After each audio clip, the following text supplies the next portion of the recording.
আর এই যে আমার ছোট খুশাশুড়ি মা, আমার ঘরে না কিছু জামা কাপড় রাখা রয়েছে, সেগুলো একটুখানি ইস্ত্রি করে রাখবে কেমন? কি করে রাখবো? ইস্ত্রি করে রাখবেন। কথাটা যেন মনে থাকে।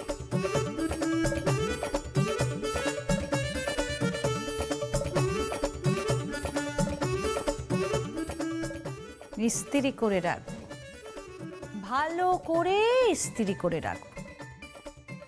ইচ্ছে করছে গরম ইস্ত্রিটা একেবারে মুখে গুজে দিই। হ্যাঁ হ্যাঁ রে ঝর্ণা, বলি এই আপদটা কবে বিদায় হবে বল দেখিনি? জানি না। এই আপদটা তো ঘাট থেকে নামারই নাম নেই রে। এরকম ভাবে চলতে থাকলে তো আমরা আর বেশি দিন বাঁচবো না রে। আহারে, ও আমার বউটাকে খেতে খেতে হচ্ছে রে। কি সুন্দর পায়ের উপর পা তুলে জীবন কাটাচ্ছিল, কি সুখের জীবন ছিল। আহা আহা, হুকুমের পর হুকুম, এটা এনে দাও সেটা এনে দাও, এটা চাই সেটা চাই। কাজের মধ্যে তো ছিল পার্টি করা আর পরনিন্দা পরচর্চা করা। আর এখন এখন খেতে খেতে হচ্ছে। কেন, তোমাকে কি খেতে খেতে হচ্ছে না? হ্যাঁ হচ্ছে হচ্ছে, এতে আমার আনন্দই লাগছে। সকালে উঠে যোগা করলাম, বৌমা বলেছে যোগা করতে স্বাস্থ্যই সম্পদ। তারপর গাছে জল দিলাম, গাছ বাঁচান প্রাণ বাঁচান, পুণ্যের কাজ করছি কিনা। এখন কোথায় যাওয়া হচ্ছে শুনি? বৌমা বলেছে গাড়ি ধুতে। ও হ্যাঁ, বৌমা বলেছে। আসলে এতে আমার কোনো আপত্তি নেই। বিবেকানন্দ বলেছেন কর্মই জীবন।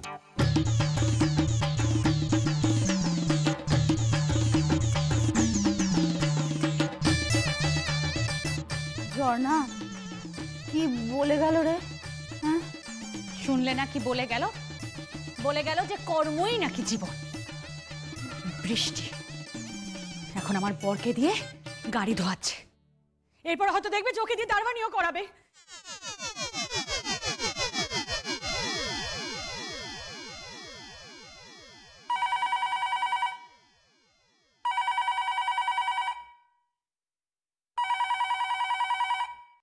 হ্যালো, কে বলছো? আমার নাম রিঙ্কু। সই মুখার্জিকে ফোনটা দাও। সই মুখার্জিকে? সইকে ফোনটা দাও। এমা, বিয়ের পর সই মুখার্জি থাকবে কেন? সেই চ্যাটার্জি বলো। আমার মা তো সেই চ্যাটার্জি। কার মা? এই কি আজে বাজে কথা বলছো বলো তো তুমি? সইকে ফোনটা দাও। তুমি আমায় বকছো কেন? মা দেখো না, একটা মেয়ে আমায় বকছে।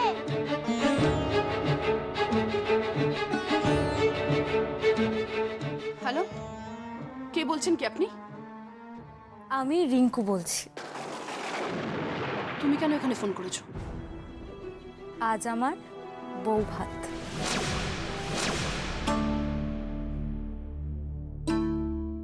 তা তুমি আমাকে কেন ফোন করেছো? তোমাকে জানানোর জন্য যে আমার মাথায় সিঁদুর দিয়ে বিয়ে হয়ে গেছে। বারবার তুমি আমাকে কেন এক কথা বলে যাচ্ছ? সিঁদুর দেওয়ার কথা তুমি কেন আমাকে বলছো? তোমাকে বলতে যে আজ আমার বউ ভাতে তোমার নিমন্ত্রণ। কি? হ্যাঁ, আজ তোমার নিমন্ত্রণ। সই আসবে না? আসবে না তুমি আমার বউ ভাতে? কি আসবে তো? আর তাছাড়া তুমি তো আমাদের বাড়ির সবচেয়ে বড় নিমন্ত্রিত অতিথি। আচ্ছা সই, তোমার ক্ষমতা আছে তো আমার বউ ভাতের অনুষ্ঠান দাঁড়িয়ে দেখবার?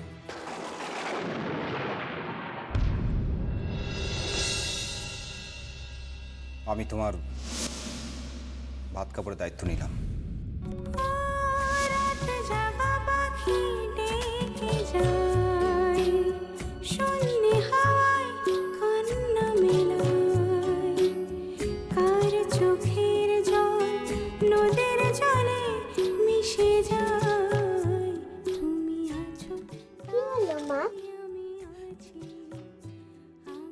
আমি আর কত সহ্য করবো বল?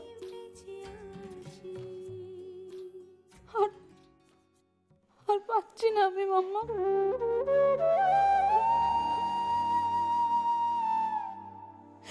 আর পারছি না আমি। মা তুমি কাঁদছো কেন? তুমি কাঁদলে যে আমার খুব কষ্ট হয়। তোমাকে বুঝে ওই মেয়েটা বকেছে, আমি ওকে খুব বকে দেব। না বাবা, কেউ বকেনি আমায়, কেউ বকেনি।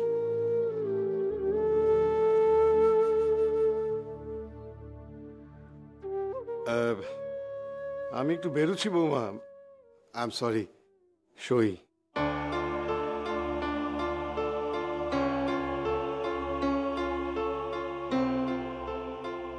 কিছু কি হয়েছে? না না, কিছু হয়নি। আচ্ছা, আমার না একটা জায়গায় যেতে হবে, আপনি যাওয়ার সময় আমাকে নিয়ে যাবেন? কোথায়? এখন দয়া করে প্রশ্ন করবেন না, আপনি নিয়ে যাবেন কিনা বলুন না। যাবো। আচ্ছা তাহলে তাহলে একটু দাঁড়ান, আমি তৈরি হয়ে আসছি। হ্যাঁ, আমায় নিয়ে চলে না মা। আমি যাব মা তোমার সাথে।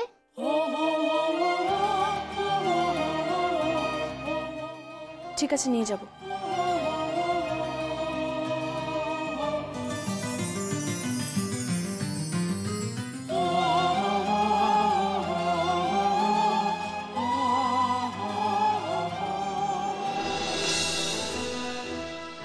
এসো এসো রূপ, এসো। কি গো, কি হলো? উঠে দাঁড়াও, দেখতে পাচ্ছ না মালিক এসেছে? মালিক বলছিস কাকে রে মা? তুই তো আমার মেয়ে। আমি আমার কথা বলছি না, আমি জামাইয়ের কথা বলছি। ও কোম্পানির মালিক। উঠে দাঁড়াও, সালাম করো ওকে। সেলাম করবো মানে জামাইকে? হ্যাঁ, উঠে দাঁড়াও, সালাম করো।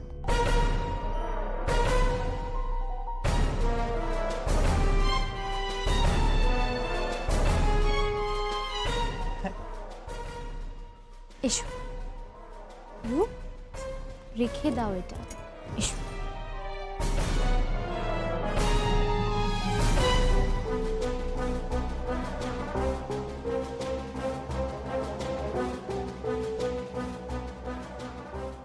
এসো, এদিকে এসো, বসো এখানে। আমি এখানে বসবো? হ্যাঁ, বসো। আমি আমি কি তাহলে এখন মালিক? হুম। তাহলে আমি যা যা বলবো সেটাই হবে? হ্যাঁ, তুমি এখানে বসবে আর আমি তোমার পাশে বসে সারা পরাশকলকে শাসন করব।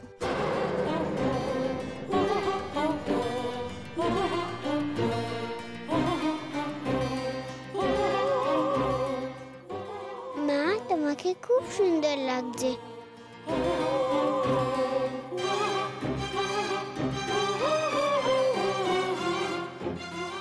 তাই বুঝি? মা শোনো, কি? একটু এদিকে এসো।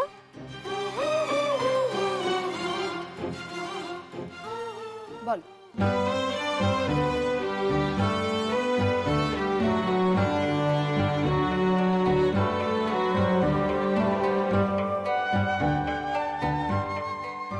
মাম্মা, তুমি এটা আমাকে কেন পড়াচ্ছ? এটা তোমারই তো, বাবা তো এটা তোমার জন্য এনে রেখেছিল। পড়ো না মা এটা। রাজকন্যাকে এখন আর কেউ ডাকে না, রাজকন্যার কথার কেউ ভাবে না। সোনালি মেঘের শেষে কোন রূপ কথার দেশে আসবে রাজকুমার কবে? লা লা লা লা লা লা লা লা লা লা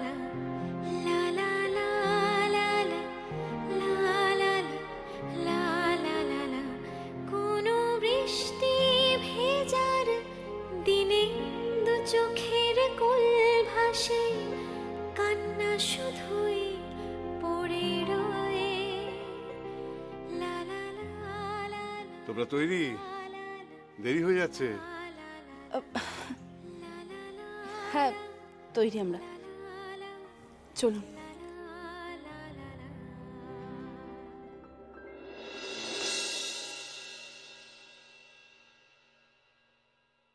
শাসন আর কি করবি রে মা?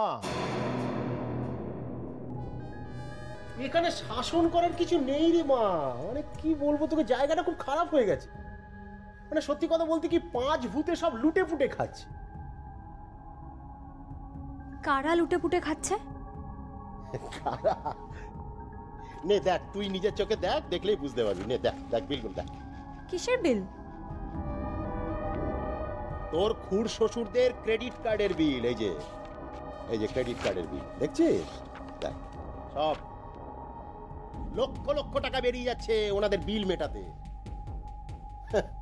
তারপরে এই যে দেখ, কথা হলো এইটা হচ্ছে কলকাতার বাড়ি ভাড়ার বিল, একের পর এক। তারপর তুই আমার মেয়ে, তবু বলছি তোকে, মানে ওনাদের তো আবার একটু খুচরো দোষ আছে, সেসবের পেছনে টাকা চলে যাচ্ছে। মানে জলের মতো টাকা খরচ হচ্ছে, লক্ষ লক্ষ টাকা কোম্পানি সব নয়ছয় করে দিচ্ছে। মানে দেখ মা, তুই তো এদিকটায় কোনোদিন নজর দিসনি, তাই বুঝতে পারিসনি। দেখ, তুই দেখলেই বুঝতে পারবি। আর দেখি, দেখ।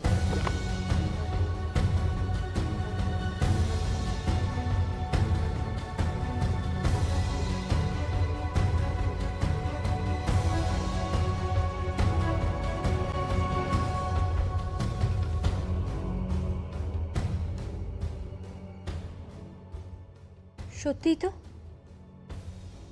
সত্যি আমার খুড়শ্বশুরা বড্ড বেশি টাকা ওড়াচ্ছে।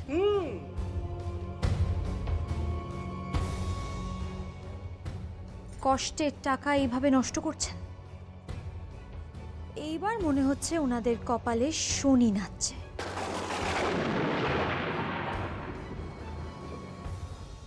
ক্যাশের চাবিটা দাও তো। ক্যাশের চাবি? হ্যাঁ, তোমার পকেটে আছে, দাও তো। আমার পকেটে ক্যাশের চাবি তুই কি করে জানলি? রিংটা দেখা যাচ্ছে বাবা। দেখেছিস, আমি রেখেছি, মানে তোকে দেওয়ার জন্যই রেখেছি ক্যাশের চাবিটা। নে নে বাবা, নে নে, তোর কাছে রাখি।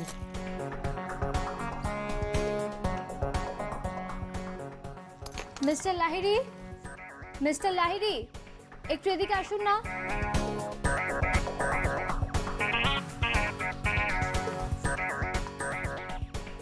আমায় ডাকছিলে মা? এই ক্যাশের চাবিটা আপনার কাছে রাখুন। কি বলছো কি তুমি মা? এই ক্যাশের চাবি আমি? হ্যাঁ, আজ থেকে এটা আপনার কাছেই থাকবে। ওই লোকটাকে একদম দেবেন না, ওই লোকটা অত বিশ্বস্ত নন। কিন্তু মা, উনি তো তোমার বাবা। হতে পারে বাবা, আগে উনি ওনার বিশ্বস্ততার প্রমাণ করুক, তারপর চাবিটা ওনাকে দেবেন। আপনি এই কোম্পানির সব থেকে পুরনো লোক, বয়স্ক মানুষ। আপনার বিবেচনার উপর আমার সম্পূর্ণ ভরসা আছে, তাই এই চাবিটা আজ থেকে আপনার কাছেই থাকবে। এই সম্মানটুকু আমি আপনাকে দিলাম। মা, আজ তুমি আমায় যে সম্মান দিলে, আমি তা মাথা পেতে নিলাম মা। তবে আমি কথা দিচ্ছি, আমার জীবন থাকতে এই চাবি কেউ আমার কাছ থেকে কেড়ে নিতে পারবে না, কেউ না। দাও।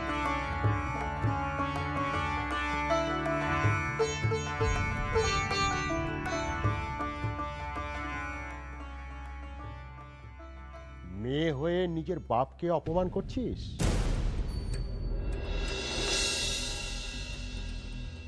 চুপচাপ কাজে যাও। কি হলো? যাও।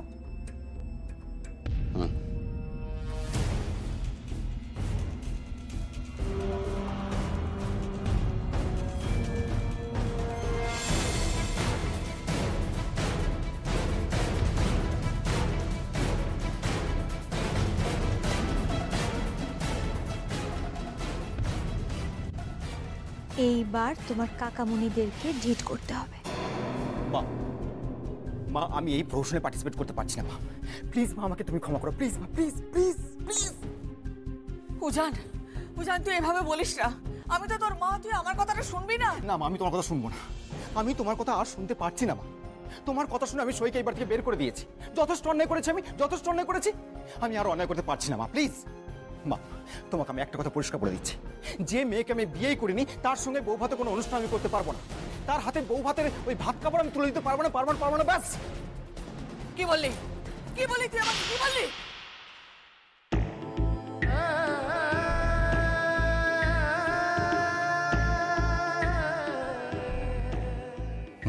তুই তাকে বিয়ে করেছিস সুজান। আমি আত্মীয় স্বজন বাড়ির শুধু লোককে বলেছি, বিয়ের আসরে সিঁদুর না পরিয়ে তুই যে ভুলটা করেছিলি, সেই ভুল তুই বাড়িতে এসে শুধরে নিয়েছিস। এসব কি বলছো মা তুমি?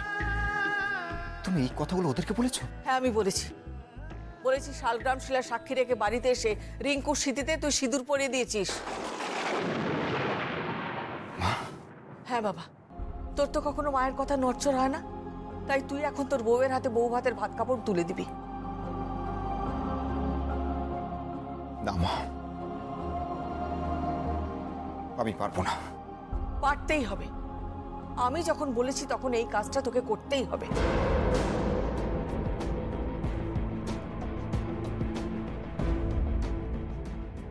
আয় আয় আমার সঙ্গে, আয় আয় আমার সঙ্গে, আমার কথা তুমি চল আমার সঙ্গে। মা, তুমি আমার কথা আমি শোনো। বলছি আমার সঙ্গে যাবি তুই। আয় মা, তুমি আমার কথা শোনো মা। মা, তুমি আমার কথা, মা, তুমি আমার কথা শোনো মা। মা, আয় বলছি আমার সঙ্গে, আয়।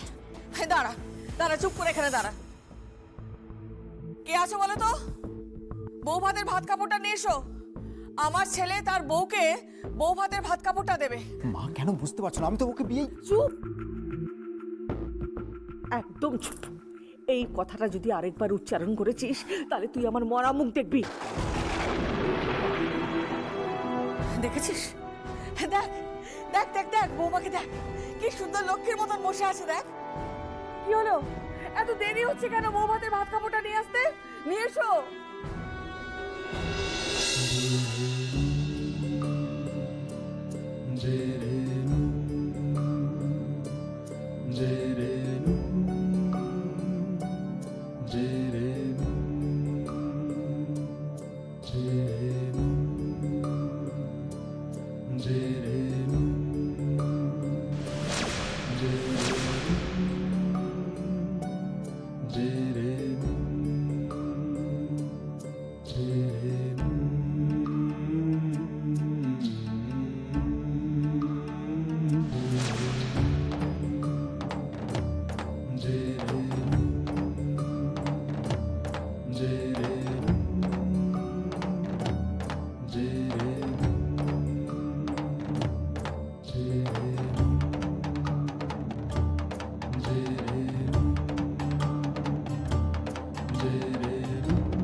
বাবু, আপনার বউয়ের হাতে ভাত কাপড় তুলে দিন।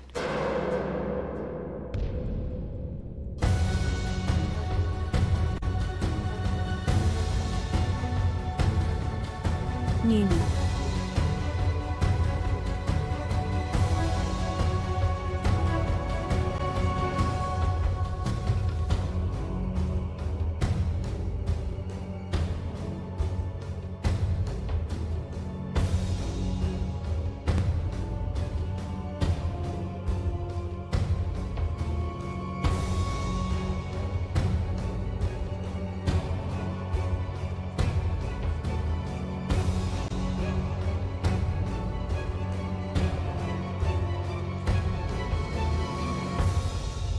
এবার দিন।